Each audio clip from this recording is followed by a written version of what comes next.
hello, everybody. Welcome back to our CONVO couch. I am Pastor Jardula. And I am Fiorella. And I'm going to tell you guys if you can please share this video because Facebook prevents me from sharing anything now.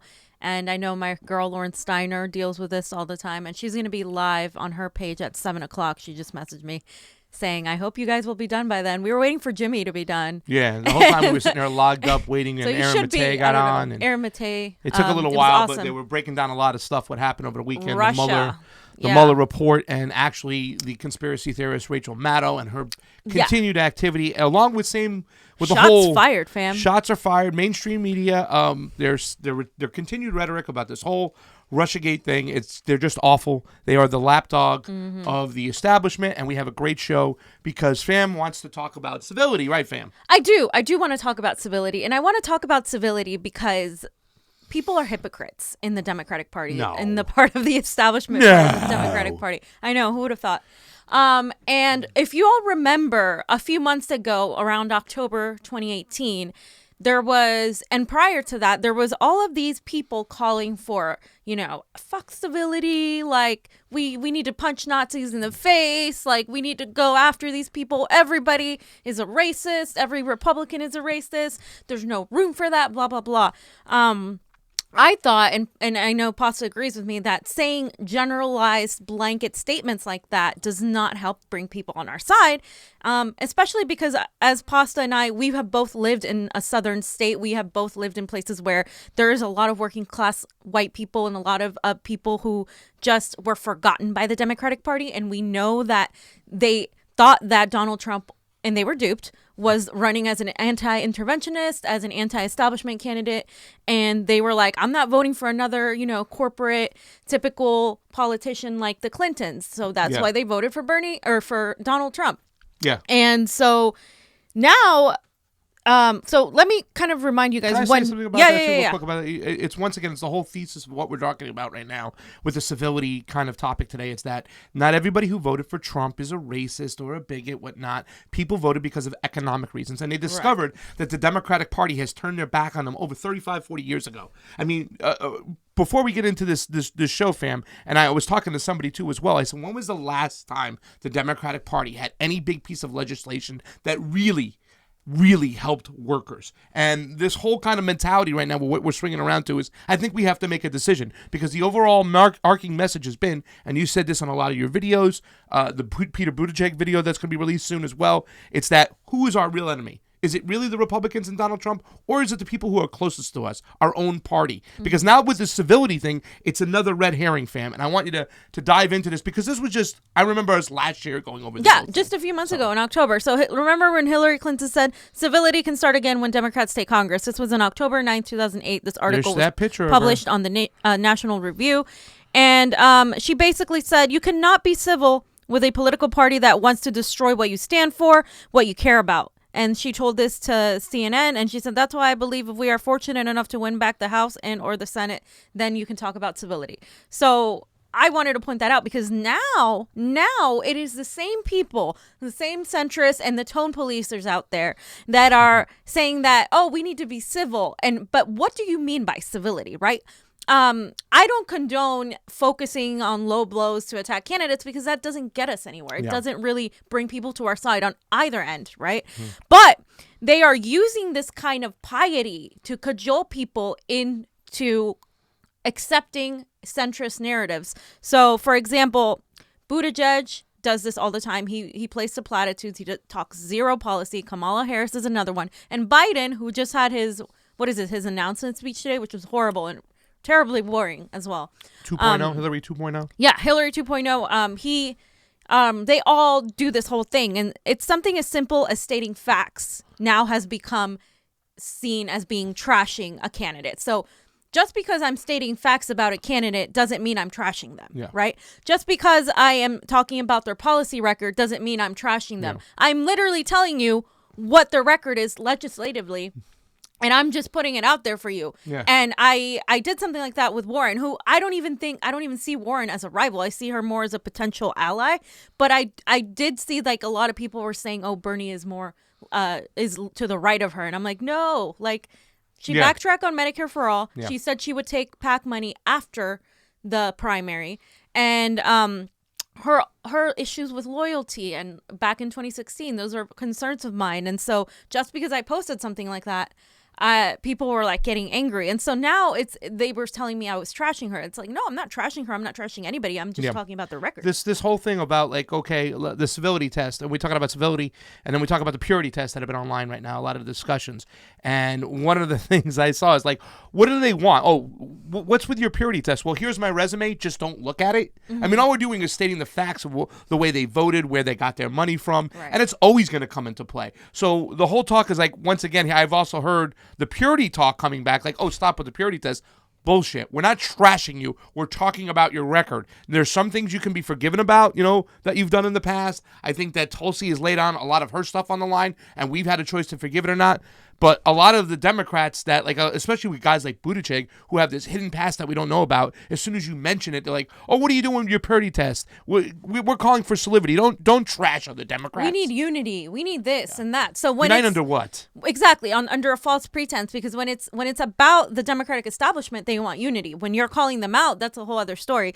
And so whether it's on Facebook, Twitter, or social media, it's become impossible to actually talk about the candidates without being called a racist, a misogynist, or an idiot. And that's really dangerous, because if we're not able to criticize these candidates, which is what this primary is all about, the primary is all about vetting candidates. It's all about putting it all out there for voters to have information. So many people are not informed. So many people just don't have access or don't know how to access this information. So that is why a lot of us in independent media are here and we're putting it out there. And a lot of organizers have been doing the same thing. And squeaking. Exactly. And I wanted to point that out. And I wanted to also point out the fact that in this article, Hillary Clinton talked about how many members of the Civility Police come from the beleaguered center right of the party, and their calls for unity are often for warning progressives to lower their sights and curb their tongues. So actually, this is in retort to the Hillary Clinton kind of centrists who are like, telling you can't talk about this. Yeah. This is explaining how, in actuality, this is why they're doing. The chiding often comes with shots at Bernie Sanders, specifically the more left in general. Well, I think at the end of the day, their end game is like what? They still want to have the any blue will do kind of mentality, vote for blue. If Bernie Sanders doesn't win this, we have to still be united and vote for a centrist Democrat. Mm-hmm. And, it's very telling of them to even the leadership people to support Joe Biden as he's going into this. It means they don't give a shit. They're not listening to progressives. Right. They're going to put forth a person who has the same type of background, especially when it comes to war. You can call him Warmonger Joe. When it comes to the Anita Hill situation, we dove into these things. Yeah. We can dive back into it. But it's just plain and simple that they're still trying to sell this, oh, don't mind that they're a corporatist. Stop with your purity test. Any blue will do. We have to unite. And I think it's at this point we're saying, no, don't try this shit again. If you try this shit again, if it's a retake of 2016 where, Bernie says, I hope that they're going to be fair. I don't know, but you're going to lose. And this is also from The Nation, and they talk about how the only way that they want to unite is if you push moderate and centrist ideals. Yes. So they're saying, The Nation says, in reality, Sanders is now part of the leadership of the Senate Democratic Caucus, because they keep saying he's not a Democrat. He ran and won on both the Independent and the Democratic line for the Senate in Vermont. He ran a powerful 2016 campaign for the presidency in the Democratic primaries, and then helped fashion the party's platform, which a lot of people have copied now, while endorsing the nominee and working harder for her election than virtually any other ally, which is exactly what he did. And he is now the most popular senator in America. And he is still getting this kind of criticism as if he didn't do any of that. And it sucks, because he's getting the criticism from the ultra left, like, oh, he sold out. He endorsed Hillary Clinton. And then he's getting the criticism from the centrists that are like, oh, well, he didn't work hard enough for her. It's his fault that Hillary lost. And so it's he like, damaged her, is what they said. Yeah. Right. I mean, they still hold on to the fact that a lot of people still out there still saying that, make no mistake about it, Bernie Sanders ruined Hillary Clinton's chances to become the president during the primaries by telling the truth. It's the same kind of mentality. Like, I'm like, okay, that's what primaries are for, first of all. And if she won without Bernie Sanders saying all that stuff, guess what? She would have faced it in the general during Donald Trump, and she did even worse attacks.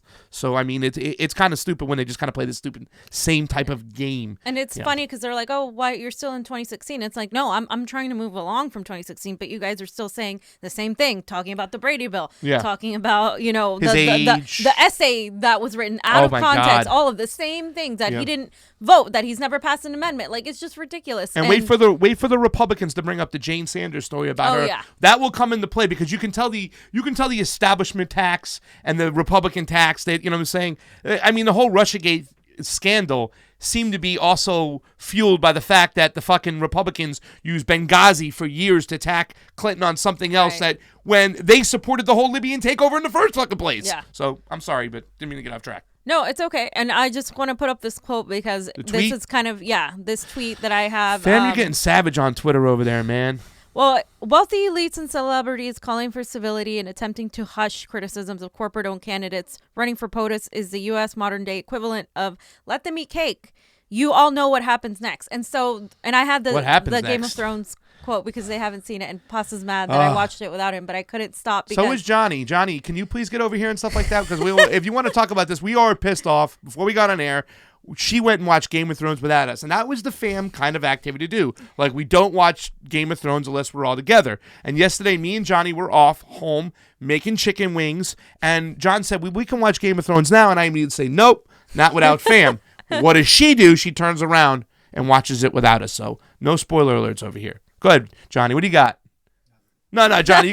Johnny, you're the one who said it. Come on, get on there and say, like, I think your sister should be punished. There should be some form of punishment, something like, clean like the patio or pick limes off the tree or something. No. But no, that's not gonna happen. But I just couldn't do it because I was gonna go online and I knew I was going to go online and someone was going to spoil it for me, and I warned people, but they were still like, get offline if you don't want spoilers. And well, they said all I know is that something happened with Arya from online, so I don't want to hear what happened. Don't tell me anything. All I have to say is to my viewers, hashtag not today. Not today. Oh, shut up. Okay. Okay. The third thing I wanted to talk about is that they don't want you to know about Biden's donors. Mm-hmm. They consistently don't talk about Comcast. They don't want you to know how they keep saying, he outraised everybody the first day, but the 6 million that they're talking about all came from bundlers. Yes. And it's obvious, and if you do the math, it's obvious. So I'm asking people, like, whose interest do you think he's going to prioritize if he's getting all his money? Yeah. Does that mean we're going to have Joe Biden's going to fight for net neutrality? No. If he's meeting with Blue Cross Blue Shield, does that mean he's going to be fighting for single-payer health care? No. He meets with all these big corporate donors that are in place to make sure that these policies don't come into effect. They don't want single-payer health care. You'll never get it with Joe Biden. They don't want you to have net neutrality. He met with the leader of Comcast, for crying out loud. You're like going to break the audio. Because they're doing it again. I mean, they're running another Hillary 2.0. This is her. I mean, and once again, we can call them all these other things, warmongering Joe and stuff, but they say don't talk about it. And if you talk about it, if you talk about the truth, then you're trashing somebody. Please. Sorry. Go ahead. I'm just laughing at you. I wanted to talk about also, I did mention Warren, and I wanted to show proof of what I was saying because some people didn't know about this. She took 2 interviews, one with TYT and one with, I think it was Real Clear Politics. And she basically said, I'm not going to take money from PACs and, corrupt money in the primary. But in the general, we have to do everything we can to beat Trump. Fam, I got some questions to ask you about this after, because you made a statement there, and I think it was kind of like a lot of people are talking about this. And after this little we watch this here, I got a couple questions for you, fam. So can you play it, Johnny? Thanks. Make sure it's loud. So I'm excited about it. So here's my question: You've been in politics for a little while. You've just recently reelected, and That's during right. that One time, Senate term, one Senate term, right? So, and during that time, you've done calls to wealthy donors. You've done big ticket fundraisers. You put together a pretty good war chest. I think about $11 million that you had amassed. What does that say about what you were doing before? If this is the right way to do it now, why now and why not before? So look, I've never actually been in a deeply competitive primary. I get it. Republicans come to the table armed to the teeth. They've got all of their donors, their wealthy donors. They've got their super PACs. They've got their dark money. They got everything going for them. And I'm just going to be blunt. I do not believe in unilateral disarmament. We got to go into these fights, and we got to be willing to win these fights. So this just applies to the primary. Like, were you to get the nomination, or anyone else to get the nomination, like, just raise all the money you can, however you can. Yes, but here's what I want you to see that's different about it, Chris. Think about the difference once we're down to the two candidates. If the Democrats have spent the next year in a primary building this thing face-to-face, person-to-person, neighbor-to-neighbor across the country, think of the kind of foundation that we have laid down so that when we're really up against it in the general election, it's not just money to fund television ads. It's all the folks who'll do the door knocking. It's all the folks who'll make the phone calls. It's all the folks who'll reach out to the... Okay. First of all, I just want to say I used to be a huge fan of Elizabeth Warren. I mean, she was one of my favorite people. That's hard to watch. I was inspired. I really, really loved her. And I still can't come to really, really dislike her. I still can't come to, throw her out because I do feel like she has good policy. I, for a fact, feel like she will not ever beat Trump. She wouldn't stand a chance against him. And this is why, because she is doing the whole pandering situation. She's literally doing the whole twisting the words a little bit, kind of making it unclear as to where she stands. But really what she is saying is, once we get to the general, I'm willing to do everything. And the dangerous thing about Elizabeth Warren, and the good thing too, is that she's really good at talking to people and making it seem like it's a plausible, practical thing to do. But really what she's saying is we're willing to fight dirty and take dirty money as long as we beat Trump. And it's problematic because she is still part of the status quo. She's still a capitalist in her bones. She is still backtracking from Medicare for all. And for me, the whole Medicare for all thing, that's what does it for me. Do I support her being in a cabinet position and Bernie? Oh, absolutely. I do think maybe faced with people to the left of her, she would be able to do more because she's constantly faced with people to the right of her. But I just don't see her having the ability to lead a movement and lead with momentum. Yeah, well, that was part of my question, is because I asked that question when we did the Bernie Sanders trivia video. Tulsi Gabbard, more ally or adversary, and a lot of people said ally. You said you see Elizabeth Warren as more of an ally than an adversary, but with a mentality like that, how could we be 100% sure? Because once again, that's the root of all evil. That was the thing she was always against. She was always economics for, equality, economic equality, going after the credit card companies, putting them in check, the bank. She understood it completely. But now she's still saying, oh, because they do it, we can do it. But once you take that money, you become an employee. You're done for me once you take that money. And the reason I don't see her as a full adversary is because I don't think she's really going to get in the way of Bernie. I think she is inadvertently getting in the way of him because she's putting out these she's tokenizing. She's talking about things that she knows she's not going to push through. She's talking about reparations as if she's going to push through it, because she's not. She's talking about debt-free student loan forgiveness, which Bernie actually touched on way back in 2015, but now she's taking it to another level, and like the whole media is highlighting it. But the reason I feel bad for her is because she could actually be propped up more, and she's not being propped up more. The centrists hate her. They actually think she's too far left, and it's really interesting. Like, it just shows how far right the Democrats have gone to where they call Elizabeth Warren a progressive when she's really kind of lost the cred. She's left of center, good on policy, but she's not really a progressive in our terms. And she's got crazy progressive how far, policies that you said behind her and stuff. Like, she's way better than most. I mean, I have a feeling that Elizabeth Warren and Tulsi Gabbard are out there kind of jockeying for vice president or a cabinet spot of sorts. And once again, I feel the same for you as you do. Excuse me. Elizabeth Warren in a Bernie Sanders cabinet would be a good thing. They've been friends for a long time. And I think it would be nice and refreshing to see her to deal with people for the left of her rather than have to deal in the Senate, which people don't, you have to understand it's predominantly center-right, the Senate. Even when the Democrats had the majority with Harry Reid, it was still leaning towards center-right. So ultimately, what's actually pretty funny, though, is that somebody on her Facebook just linked us to a a website that says most popular Democrats that were once Republicans. Oh yeah, Elizabeth Warren. Yeah, Elizabeth was one of them. Yeah, I mean, I thought that was common knowledge, but like, in case you guys didn't know, like, she definitely was, and that's one of the criticisms she gets. But for me, it's like, at least she's come around and she did attack Wall Street and she did attack the big banks, and I just do not see her leading a movement. Can I say something about this too in this article? And I understand when they're saying that stuff, but when you're raised in a family, a Republican household, you become a Republican until you break away. Yeah. You know, I mean, I wasn't really a Republican. I was never registered Republican, but I had somewhat of a conservative household and a conservative background, and you know, I enlisted in the service, which now the person I am. I'm totally peaceful. I want to make meatballs. I don't want to make war. So it's like, you know what I'm saying? I'm that type. Not on No Meat Mondays, Shawnee Badger. We're going to have salad and pasta upstairs.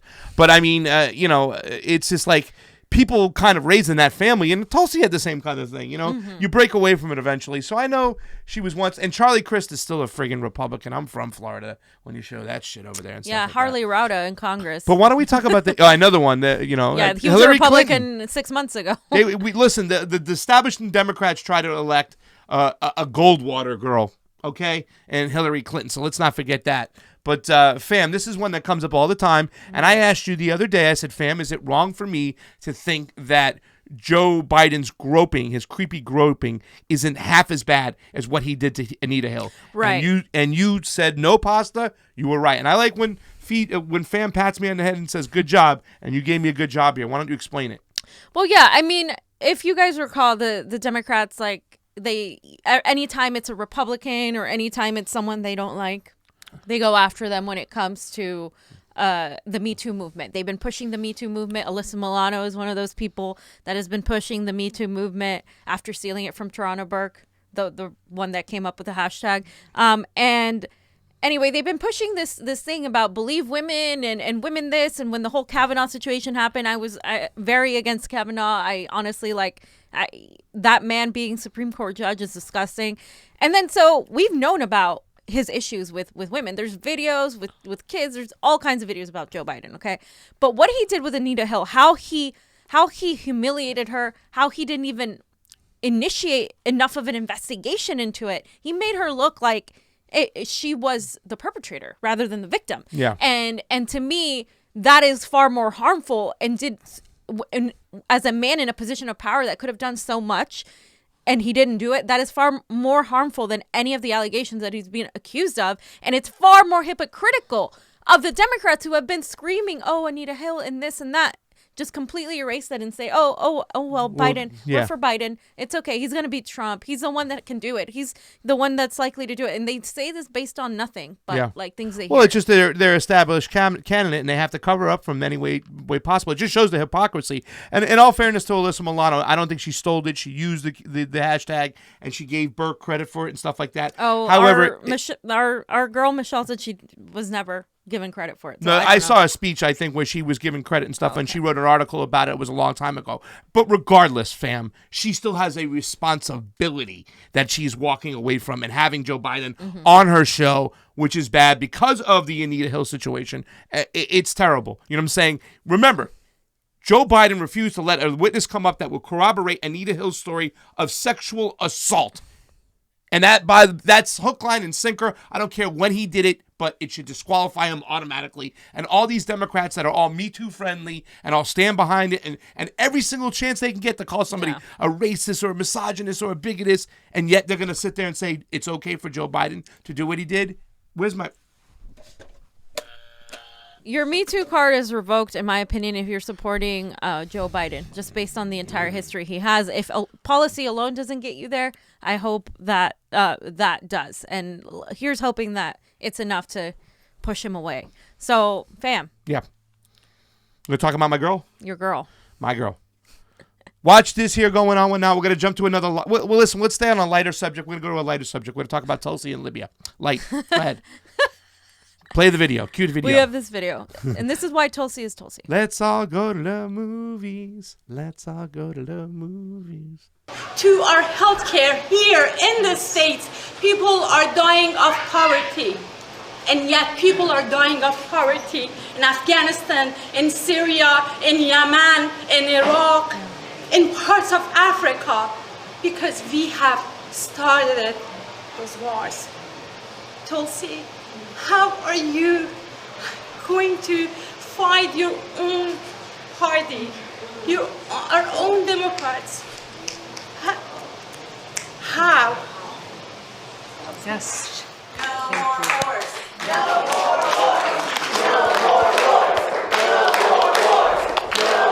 Damn, you're gonna make me cry.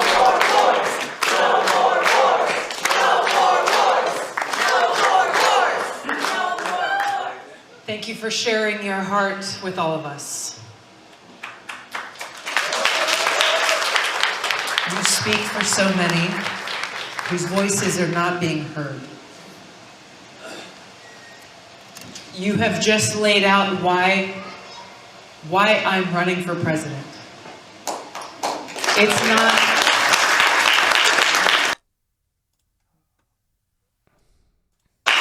This is not a political ambition that I have had for myself. With the obstacles that are in place and the challenges that exist, it is because of the people that you're talking about, people whose lives are being impacted, that make me work tirelessly to run for president to bring about this change. We're not naive to the challenges that lay before us, or the obstacles that are placed ahead of us, or the smear tactics that are used against us. Yes, it's coming from within our own party. The most attacks I get are not from Republicans. They're from Democrats. They're from people in the mainstream media. They are from people in the foreign policy establishment that you're talking about, people who represent the interests of the military-industrial complex. But you know what? You know what? The answer to how we overcome this, it's us. It's we the people. The stronger they come, the stronger we respond. And you know what? We don't respond. We don't respond to their dirty tactics or their hate with more hate. We respond with strength and love and our message of peace and humanity.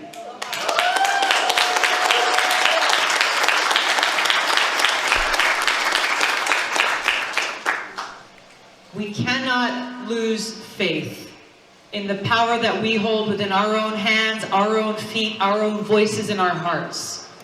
It is only when we reclaim our own voices and our own power in dictating the change in this country that we need to make that we can be successful.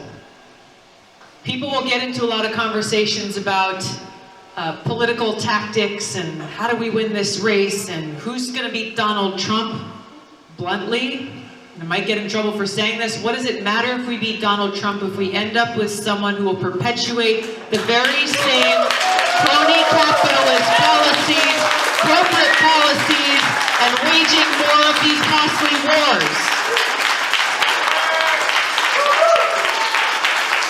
This is why I'm running for president. This is not a joke. This is not for fun. This is not about me. It's about all of us.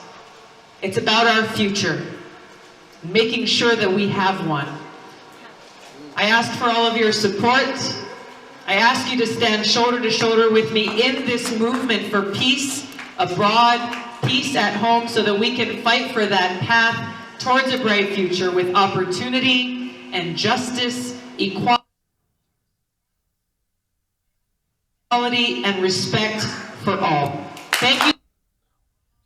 Yeah, that's good right there. We'll stop it right there. So much for coming out, everybody. Fam. Wow. I started to cry in the beginning again, fam. I just started to cry when that lady was speaking. This is why a lot of people have fallen in love with Tulsi, and a lot of people really support her, especially online, especially on Twitter, because she like Bernie. She reminds me of like a younger version of Bernie. And by the way, I say that because she was the only one to literally step down and endorse him. And it's that idea of, yes, even if these people come at us nasty, we're not going to respond to them in that way. We're going to come from a place of love. We're going to do our thing. We're going to make this world a better place. I'm not running for me. I'm running for a higher purpose. I'm running to end this system, to take us out of this crony capitalism, to stop the regime change wars and our interventionist policies. That's why she's running, and that is why I respect her, and I know and I feel that she's going to be president someday.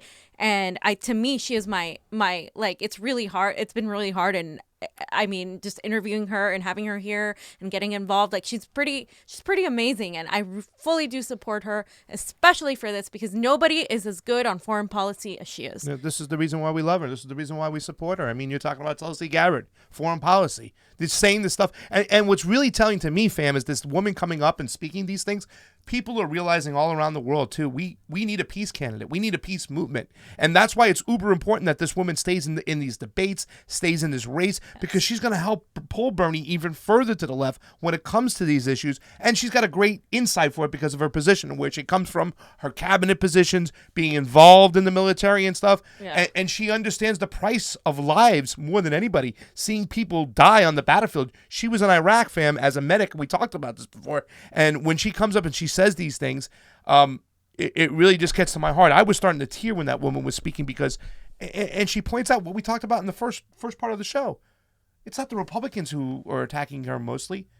It's Democrats. And they're keen on attacking both Tulsi and Bernie. And you have to ask yourself, why them? Why specifically them? Why are they only attacking them, smearing them? When they went to that conference with the women, they I haven't verified this, but there are people that are telling me that there were people paid to boo them. Yeah. And so I want to go research on that further and see what I can come up with. But honestly, to me, this is exactly what would make a great Secretary of State, with what could make a potential VP, anything like that. And eventually a president. I think she definitely has what it takes. But especially what that woman said. That woman said, people are dying here without health care in America. Right? People are dying here without health care. People are also dying over there in Yemen and Syria and all these places where we intervene or put in our puppet masters in there. They're dying of war. They're dying of famine. They're dying through violence that is caused by our interventionism. And then we are creating these refugees that need help and that come in here. And then we have an immigration problem. And so all of this is circular. And Tulsi is, again, she's another person that's a big picture thinker, and she's looking at the whole thing. And she's not focused only on just the domestic economy, but she's aware of how much our domestic economy suffers when we use foreign diplomacy irresponsibly. That's a huge point to take away from her speech. Yes, one big basket, right, fam? Yeah. Like we not only the fact that we just go out and we set these countries on fire and we kill these people and set chaos there and stuff like that, but our taxpayers' dollars go towards that. So now we spend money on that. Then that causes a big immigration problem, and then they're coming over here now, and now we have to deal with it there. Then they get into our society or whatever happens and all these other systems. There's more money. So it's just one thing after the other, and this is a big place to start. 51% of 51 cents on every dollar, federal tax dollar collected, goes to the war machine. So if you're wondering where our domestic money can come from, it's coming from right there. You pull from Peter and you pay for Paul, wherever you want to do it. But it's a win-win situation for a fiscally conservative progressive who wants us to spend money on our own infrastructure, our roads, and everything at home by not going out and bombing these other countries and spending money there as well. And Tulsi sees you said the big picture, fam. You're right. Everything's connected, and Tulsi sees it. And you know what? A lot of the American people are seeing it nowadays. Don't be fooled by MSN and the mainstream media and what they tell you. They're still pushing their narrative. They still want to talk about Donald Trump and his taxes and other bullshit. They still want to talk about Russia. Meanwhile, a lot of these Democrats and these people within this media, they're the ones who caused these problems. In 2009, they benefit from them. They benefited all financially. Cool, you know what I'm saying? They're donors. So let's take a look at this video. Do you want to talk about this anymore, fam? Oh, no. Because I want to lead right into what Tulsi was talking about. When that lady was taught and she was crying and said this, Niko House had this video up, and I had to repost this. Watch this here. Now, these are people in the streets of London protesting a year ago. Imprisoning our people. The EU should wake up. NATO should wake up. America should wake up. When Gaddafi was there, everybody wanted to get him out. But there are people being enslaved out there, and no motherfuckers are doing anything about it. We have to come and demonstrate out here. What the fuck is NATO doing? What's EU doing? What Theresa May is doing? The media is more interested in Donald Trump's Russian links. Fuck Trump and Russia, blood. Talk about this. Where's BBC? Where's CNN? Why do you have to bring the camera down here? Where's CNN, blood? Where's BBC? Come on now. My personal view, they want to recolonize Africa. That's what they want to do. France wants to recolonize Africa. There's so many military bases in Africa. What for? Why has America got so many military bases in Africa? Why has France got so many military bases? What the fuck are they doing there? When people are getting raped and killed and enslaved every day, what's African Union doing? The only way they can tackle the solution... you could see that, fam, like that. They're in the streets, they're talking about the slave trade. Like, nobody's out there talking about it. He's talking to, like, a CONVO couch kind of person out there with a camera, this dose of, what's it called? Whatever. But once again, it's like, where's CNN? They don't cover this on purpose. Right. You know what I'm saying? And it was United Nations. It was us who caused this place. Because let me tell you something. Libya was the richest country in Africa, okay? And once NATO got involved, we have an article from Counterpunch. They bombed it back to the fucking Stone Age, first of all. Excuse my French. And they now there's an actual slave trade going on. And guess who was in power, fam? It was a Democrat. So don't sit there and tell me any blue will do, because it's the same blueprint. What they did with Russiagate, they sent their little minion and Adam Schiff to go out there, and he's been out there pushing their little fucking narrative, and they did the same thing in Libya. Fam, guess what I have over here? I have a little bit of article. I have a little article, a little video of Adam Schiff on Al Jazeera. Now, the video isn't great, fam, but watch what this guy does. He gets out in front of Obama and Clinton when it comes to bombing here. Yeah, thank you for being with us, Mr. Schiff. What is your assessment of how the White House and the State Department have handled this Libya situation thus far? Well, I would like to see them, as I urged with Egypt, be very forward-leaning and make it abundantly clear that we stand with the Libyan people, that this kind of violence being used on peaceful protesters is appalling and absolutely unacceptable. I think we should join with the international community and urge, frankly, if they're going to be using jets to bomb their own people, that any Libyan pilots would be welcome to defect with their aircraft or otherwise. But we ought to unmistakably let the Libyan people know that we stand with them. So you think that we are in solidarity with their democratic aspirations? You think the message that's been coming out of the U.S. thus far hasn't been strong enough? We'll see what the Secretary and President have to say today. I think their language is going to be even stronger. But events, I think, in the region have been moving more quickly than the administration. And this is, from my point of view, a once-in-a-generational moment where the people in this region that are aspiring for democracy are going to be looking to see what our reaction is.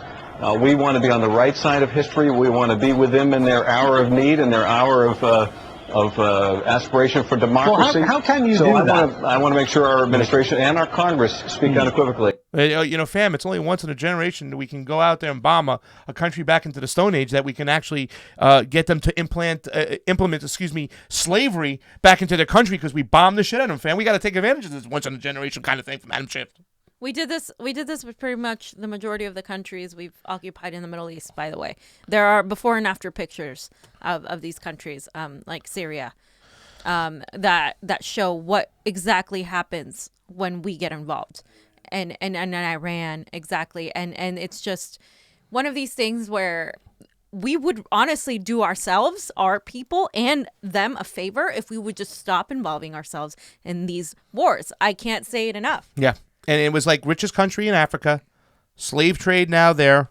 We bombed the hell out of them. And do you think Adam Schiff would apologize? You heard that rhetoric. He was encouraging people to commit treason on their own country. Hey, any Libyan pilots that want to defect, we'll take you over there. He's actually planning a coup on fucking national television over here, or cable TV, no matter what. He's still advocating for it. And he was even so quick to say, I don't think the administration is even doing it aggressively enough. They're acting behind. They're acting slow.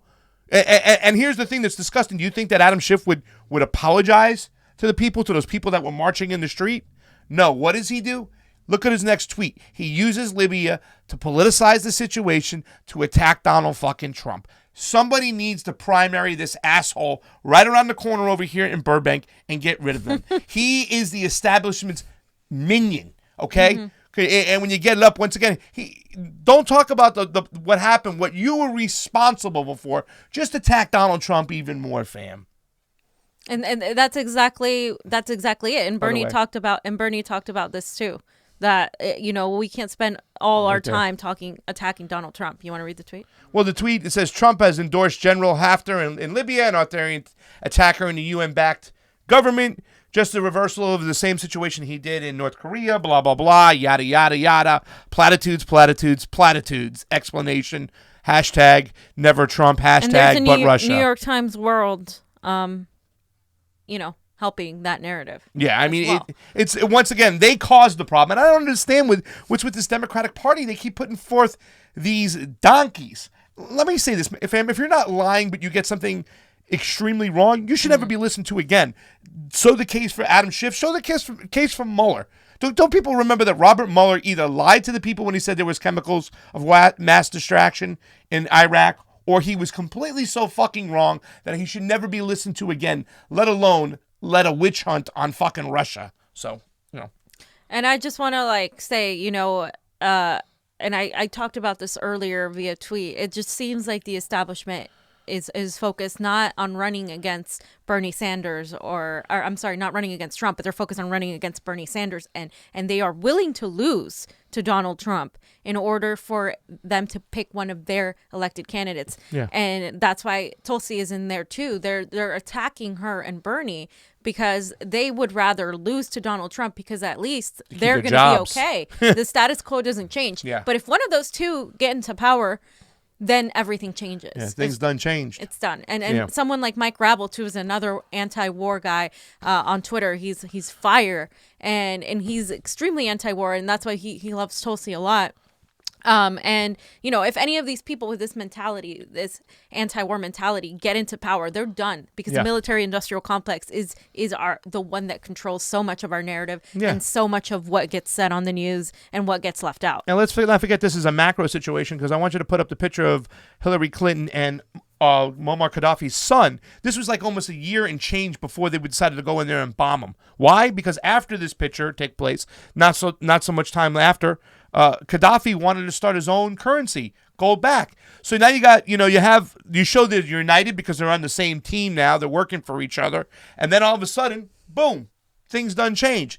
Gaddafi wants to start his own bank. The IMF goes apeshit crazy. The Rothschilds tell Hillary Clinton there he is.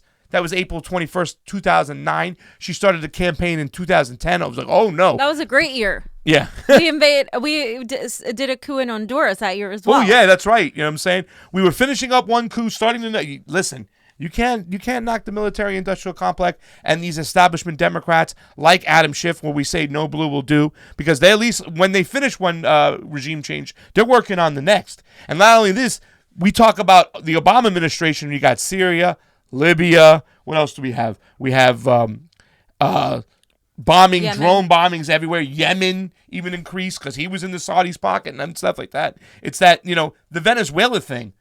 Obama had a part to play in that too. We can't allow that. Maduro, after Chavez had passed away, they were getting their citizens to do what? Come and sign a piece of paper to object to the way Obama was putting sanctions on them and hurting their country. So no blue will ever do. Just like Tulsi said.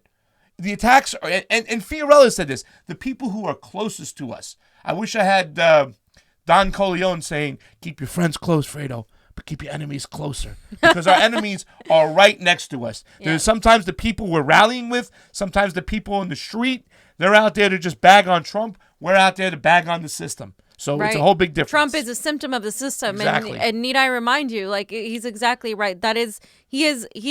We are not just going to be able to defeat Donald Trump and then everything's solved. Yes. Because he is a system of the entire problem, we need to focus on actually, healing the wound, the deep wound, and not just put Band-Aid solutions constantly. Otherwise, we're going to end up with a dead country. Yeah. That's what we are. So, fam, we got into it at 6:45 on the Western Front. It's 9:45 on the Eastern Front, and if you're military time, it's 18:45 here in Pacific. We want you to thank you all who are on the MCSC network to come on over to the YouTube on the Convo Couch YouTube. We have a Convo Couch Facebook. We have a Twitter. And we have an Instagram. And if you haven't gone on Fiorella's Twitter yet, you're missing some savagery. It's really quite entertaining. I got to prop up my partner there, fam. I love your tweets, and I want you to keep it going. But we want you guys to convert over to our Convo Couch YouTube tonight.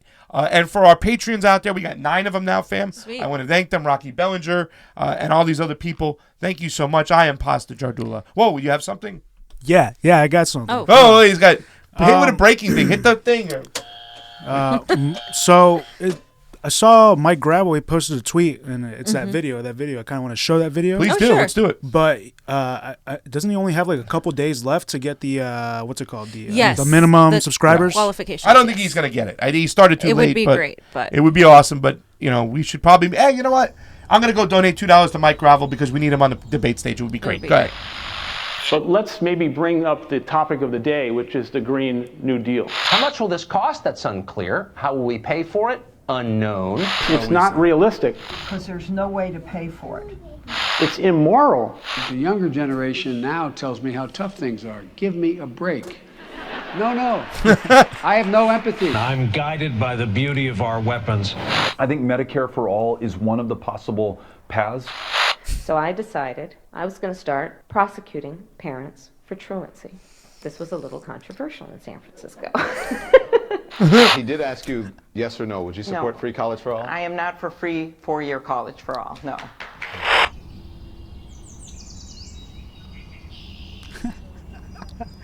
What is it? It reminds me of Walter White here. It's a gangster. He does, like an older version of Walter White. Nope. Whack him. Human beings are being killed as I speak to you tonight. So is that Mike Gravel? Killed as a direct result of policy decisions we as a body have made. This approach of war on drugs has not succeeded. We've spent billions of dollars on it. And we fill up our prisons to the point where we're the embarrassment of the world. We're supposed to be a democracy. We've got more people in prison, 2.3 million people in prison. We spend more as a nation on defense than all the rest of the world put together. This whole nation should be a sanctuary for the world. I'm ashamed as an American to be building a fence on our southern border. That's not the America that I fought for. Our soldiers died in Vietnam in vain. You can now, John, go to Hanoi and get a Baskin-Robbins ice cream cone. Why do they hate us so in so many places around the world? Because we kill so many people wantonly. Oh, Joe, I'll include you too. You have a certain arrogance. You wanna tell the Iraqis how to run their country. And we can get off of gas in 5 years. And we can get off of carbon in 10 years. All we got to do is want to do it. Just play get out. It's their country. They're asking us to leave, and we insist on staying there. The military-industrial complex not only controls our government, lock, stock, and barrel, but they control our culture.